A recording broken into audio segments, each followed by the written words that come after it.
Previously on the White Horde experience. And then there's a possibility that we're going to get the female prime assets out of Mount Massive. Many months later. Sister Lilia Bogomolova, an evangelist and priestess, a voice of peace, calling out for blood, an ascetic dripping in hoarded treasure.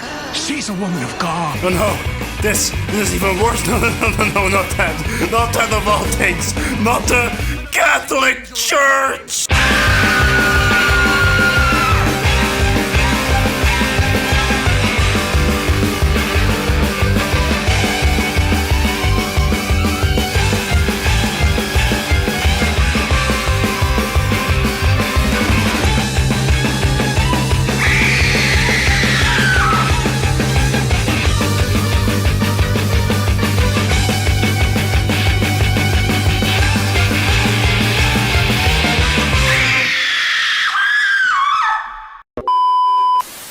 Well, Season 5 has rolled around, and with it came Winter Kills, just so that I can be disappointed because unlike better games, the Xbox balls don't shrink when it's cold. But of course, the main attraction is a new prime asset, Lilia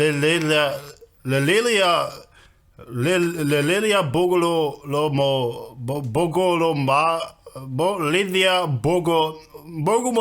fuck it, the Babayaga, and a new trial, The Resort. And I got to say, compared to Season 4, this is like 10 times better than what the Crescents got. I mean, I know that they hate Coil, but also their prized Minotaur.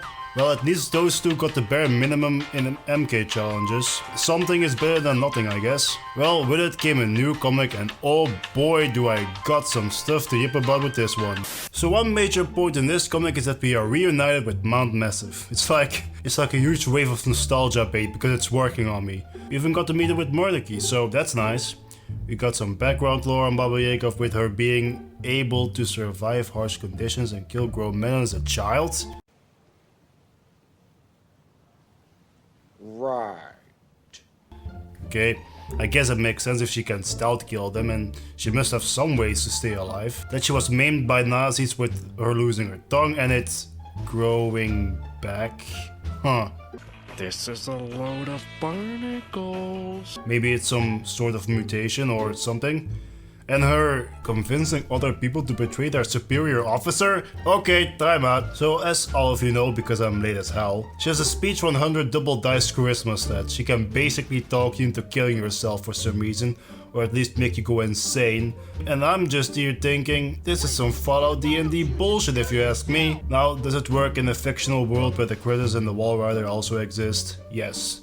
But I was just reading through the comic and I was just flabbergasted with her be like, all I hear is annoying barking. All I hear is why I should murder you all. And he's making some very good points.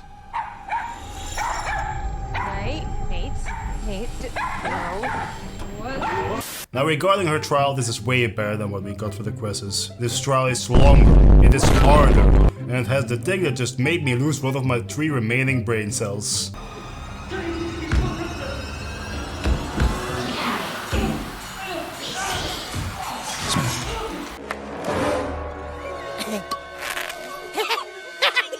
That's a good one! It dies!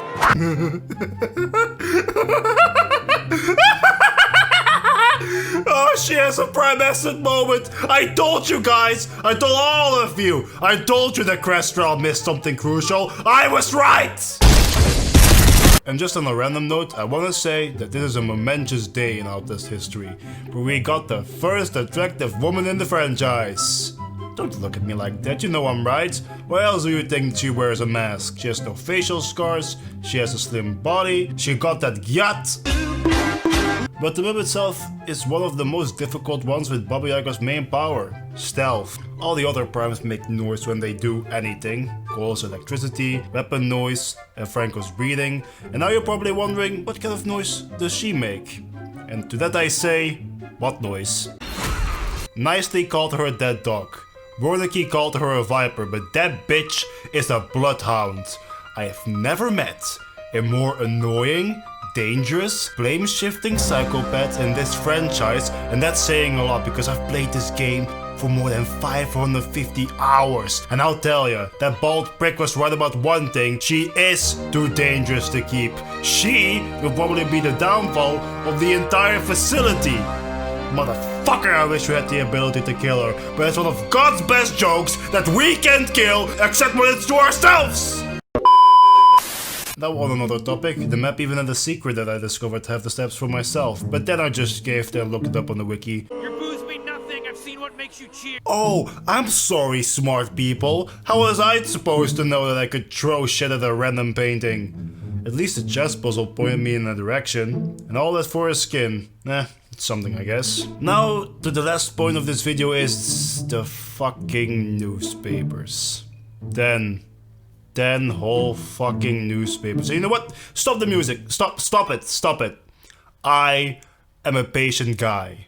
I can tolerate a lot of bullshit, but this is something that has pushed me to my breaking point. I beat the Kumu mode. I 100% the Suicide Squad killed the Justice League. I beat both data organizations on Critical and Kingdom Hearts games, but none have been as soul-crushing as this. We haven't had an ending since Project Breach, and no, I don't count the escape ending because I knew from the start that it would be meaningless.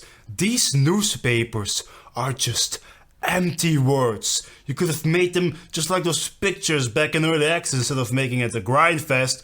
Any of these newspapers could have been an ending, and that's why they are here, so they don't need to make new endings because they can just pump these things out how many times that they want. And seeing how small Red Barrels is, I couldn't understand that way of thinking, but I play video games to have fun. These newspapers aren't fun. Grinding for them isn't fun. I played Cleanse the Orphans so much that I broke Gooseberry in this little PA moment. So please, Red Barrels, please go back to the endings that have substance, that aren't just evidence files with pictures on it. I'm telling you, if I see one more update with those fucking newspapers, I'd much rather play Honest to an Insane than grind those stupid things again.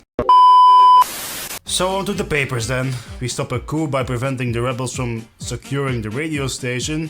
There aren't really any trials linked to radios themselves, but we do tinker with frequency boxes a lot, so maybe it has something to do with that. The next one talks about the murder of 3 people with a knife, with 1 lethal stab wound each. This is obviously the fruits of Project Invasion. Always nice to see the aftermath of those projects. Now, I'm not really sure what the point was with this one, where a Scout Master gets detained, but we'll probably take that third to expose him, which is something we do in Investigate the Minotaur.